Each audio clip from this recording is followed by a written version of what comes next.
Copérnico no descubrió que la Tierra se mueve alrededor del Sol, observando mejor el cielo. Lo descubrió cambiando la pregunta. En vez de preguntar cómo se mueven los astros, preguntó, ¿y si el que se mueve soy yo? Kant hizo exactamente lo mismo con la filosofía. Y lo sabía, él mismo usó esa comparación. Hasta 1781, la pregunta central del conocimiento era, ¿cómo se adecúa la mente al mundo?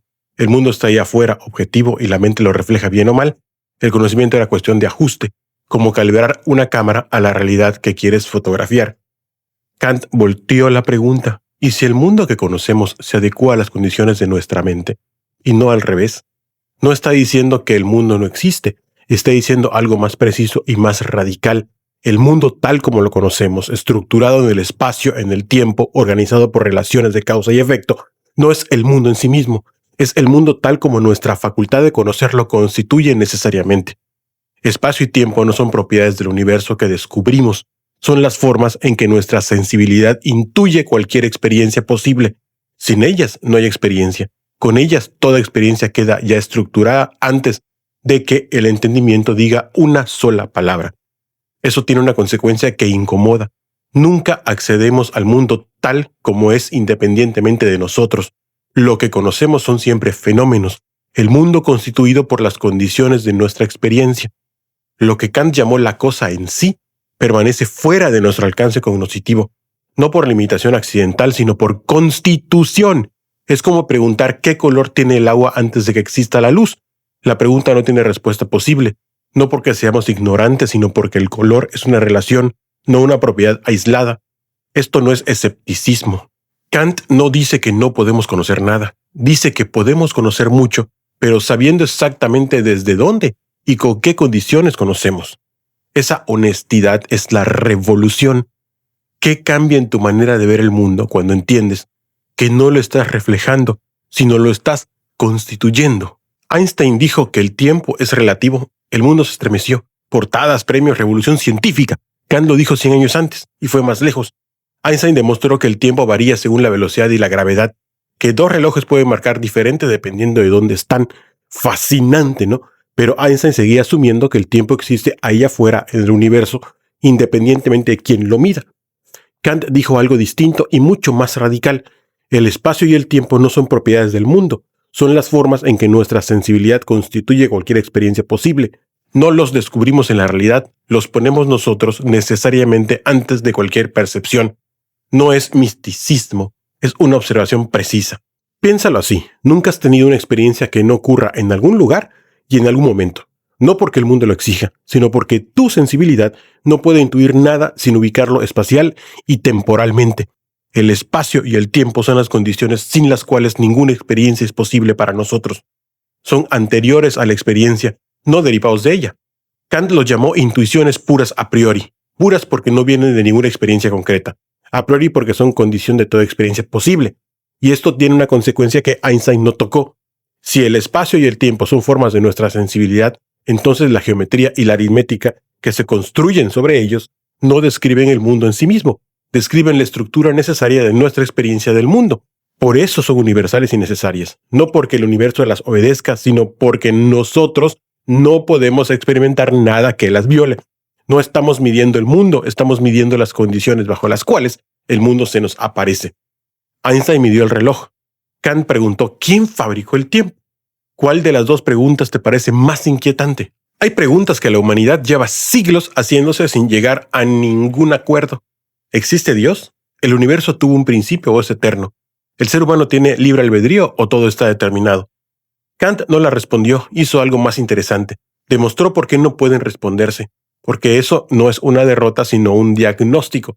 El problema, dice Kant, es que la razón tiene una tendencia natural a ir más allá de los límites de la experiencia posible. Las categorías del entendimiento, causa, sustancia, unidad, funcionan perfectamente dentro del campo de la experiencia. Ahí producen todo conocimiento sólido, verificable, acumulable. Pero la razón no se conforma, quiere totalidades, quiere lo incondicionado, quiere respuestas que ninguna experiencia posible puede entregar. Y cuando la razón intenta operar sin el anclaje de la experiencia, no produce conocimiento, produce ilusión. Kant lo llamó dialéctica trascendental, el terreno donde la razón se enreda en contradicciones que ella misma genera. El ejemplo más preciso son las antinomias. Kant demuestra que sobre el universo podemos construir dos argumentos igualmente válidos y completamente opuestos, que el universo tuvo un inicio en el tiempo y que no lo tuvo, que el universo es finito en el espacio y que es infinito. Ambos argumentos son lógicamente coherentes, ambos son irresolubles desde la experiencia, no porque seamos poco inteligentes, sino porque estamos usando herramientas de conocimiento diseñadas para el campo de la experiencia posible, en un terreno donde ninguna experiencia puede arbitrar. Es como usar un termómetro para medir la justicia. El instrumento es preciso, el problema es que lo estás aplicando donde simplemente no opera. Eso no es escepticismo ni renuncia, es precisión. Kant no dice que Dios no existe ni que el universo es finito. Dice que esas preguntas están fuera del alcance constitutivo del conocimiento humano. Saber dónde termina tu instrumento no es ignorancia, es la condición de usarlo bien. ¿Prefieres una razón que lo promete todo o una que sabe exactamente hasta dónde llega? ¿Harías lo mismo si todo el mundo estuviera mirando? No es una pregunta de redes sociales, es la pregunta moral más antigua y más incómoda que existe. Y Kant le dio una respuesta que todavía incomoda precisamente porque no depende de nadie más. Antes de Kant, la ética tenía dos grandes tradiciones. Una decía, actúa para ser feliz. La otra decía, actúa para producir el mayor bien para el mayor número. Los dos tienen algo en común, el criterio moral está fuera de ti, en las consecuencias, en el resultado, en el efecto sobre los demás. Kant dijo, eso no es suficiente. Si actúas bien porque te conviene o porque produce buenos resultados, tu acción tiene valor instrumental. Vale por lo que produce, no por lo que es. Para Kant eso no es moralidad, es cálculo. La moralidad genuina, dice Kant, viene de la voluntad que actúa por deber, no por inclinación, no por miedo, no por recompensa. El valor moral de una acción no está en sus consecuencias, sino en el principio desde el que se realiza. Y ese principio tiene una forma precisa. Kant lo llamó el imperativo categórico. Actúa solo según aquella máxima por la cual puedas querer, al mismo tiempo que se convierta en ley universal. Dicho sin tecnicismos, antes de actuar, pregúntate si querrías que todo el mundo actuara igual en la misma situación. Si la respuesta es no, si universalizar tu acción produce una contradicción o un mundo que tú mismo rechazarías, entonces la acción es moralmente inválida. No porque nadie te vea, no porque te castiguen, sino porque el principio que la guía no se sostiene como ley racional universal. Mentir es el ejemplo clásico. Si todo el mundo mintiera cuando le conviene, la propia institución de la verdad se destruiría y con ella la posibilidad de mentir con éxito. La mentira universalizada se cancela a sí misma. El monstruo que Kant enfrenta no es externo, es la tentación de hacer excepciones para uno mismo. ¿Cuántas de tus decisiones, pregúntate, piénsale, del día de hoy, resistirían esa pregunta? ¿Por qué cuando ves una tormenta eléctrica desde una ventana segura sacas el celular en vez de correr?